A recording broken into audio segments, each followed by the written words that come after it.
তাই আমি এই কথাটা স্পষ্ট বলতে চাই যে আমরা যারা ডক্টররা we are Bangladesh, we are doctor, we serve the humanity. আমরা বৈষম্য বিরোধী ছাত্র আন্দোলনেরই পার্ট এবং আমরা আপনাদেরকে সেবা দিয়ে থাকি।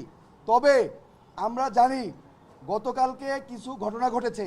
প্রথম ঘটনা, আমাদের নিউরোসার্জারি বিভাগের একজন রেসিডেন্ট সে রুগীকে অপারেশন করার জন্য অপারেশন থিয়েটারে যায় এবং সেখান থেকে রুগীর লোক তাকে বের করে তার উপরে ধস্তাধস্তি করে, তাকে মারে এবং তাকে সেভ করার জন্য আমাদের আরেক ডক্টর ওখানে যান এবং যাওয়ার পরে তাকে আক্রমণ করে অতর্কিতভাবে এবং তার কলার ধরে 201 নম্বর অপারেশন থিয়েটারের সামনে থেকে ডিরেক্টর স্যারের রুমের সামনে নিয়ে আসে 200 থেকে 300 মিটার মারতে মারতে, এবং এখানে নিয়ে এসেও তারা ক্ষান্ত হয় নাই। ডিরেক্টর স্যারের রুমের সামনে যে পিএ আছে সেই চেয়ারে তিনি বসেছিলেন এবং এই পিএর চেয়ারেও তার উপরে আক্রমণ করা হয়। আমরা দফায় দফায় বৈঠক করেছিলাম এবং বৈঠক শেষে আমাদের দুইটা সিদ্ধান্ত হয়েছে। এক নম্বর সিদ্ধান্ত, অনতিবিলম্বে 24 ঘন্টার মধ্যে যারা আক্রমণ করেছে আমাদের চিকিৎসকদের উপরে তাদেরকে গ্রেপ্তার করতে হবে, এবং 2 নম্বর দাবি ছিল যে আমাদের সিকিউরিটি নিশ্চিত করতে হবে। আমরা যারা ইমার্জেন্সি সার্ভিস দেই, আপনারা দেখেছেন যে যারা ইমার্জেন্সি কমপ্লেক্সে থাকেন কত রুগীর লোড থাকে, এবং ইমার্জেন্সি সার্ভিস দেওয়ার জন্য আমাদেরকে যথেষ্ট পরিমাণ আর্মি, পুলিশ এবং অন্যান্য ফোর্স এখানে থাকবে এবং সশরীরে উপস্থিত থাকবে উইথ আর্ম। কিন্তু আমাদের প্রশাসন সেটা করতে ব্যর্থ হয়েছেন। আমাদেরকে আশ্বস্ত করার পরেও আমরা দেখেছি আরও কালকে রাতে 2টা বিচ্ছিন্ন ঘটনা ঘটে। আরেকটা ঘটনা হচ্ছে, একটা রুগীকে তারা বাইরে আক্রমণ করেছিল এক গ্রুপ।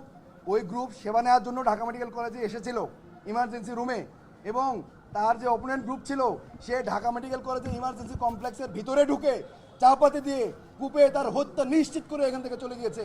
তাহলে আমরা দেখতে চাই যে এখানে রুগীও সেফ না। আপনারা কোথায় সেবা নিতে আসছেন? এখানে রুগীও সেফ না।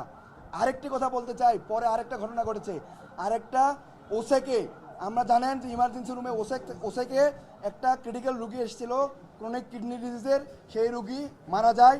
মারা যাওয়ার পরে এই রুগী মারা যাওয়ার পরে আমার ডক্টর, ইমার্জেন্সি মেডিকেল অফিসার এবং অন্যান্য ডক্টরের উপরে হামলা হয় এবং ইমার্জেন্সি কমপ্লেক্স ওসেক ভাঙচুর করা হয়। তাই আমরা দেখতে পাই যে এখানে ডক্টর, রুগী কেউই নিরাপদ না। আমরা কালকে ডিরেক্টর স্যারের অনুমতিতে আশ্বাসে কালকে রাত 11টা বাজে আবার কর্মক্ষেত্রে ফিরে যাই। আমরা সকাল 8টা পর্যন্ত ইমার্জেন্সি সার্ভিস দিয়েছি, সারা রাত ধরে অপারেশন করেছি, আমরা হাসপাতালে ছিলাম, আমরা দেখেছি, রুগীকে সেবা দিয়েছি। স্যারের কথায় আশ্বস্ত হয়ে যেহেতু আমরা কাজ করেছি, কিন্তু আমরা কোনো সিকিউরিটি ফোর্স এখানে ভিতরে দেখি নাই।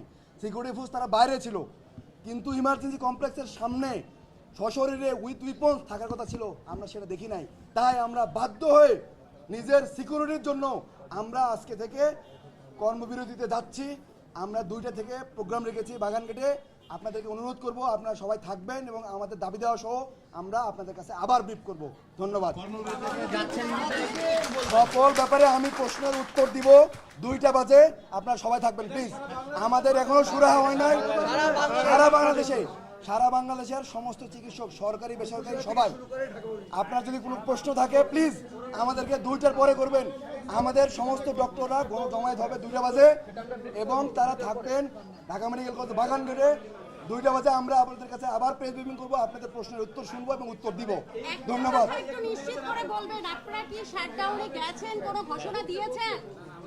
হ্যাঁ,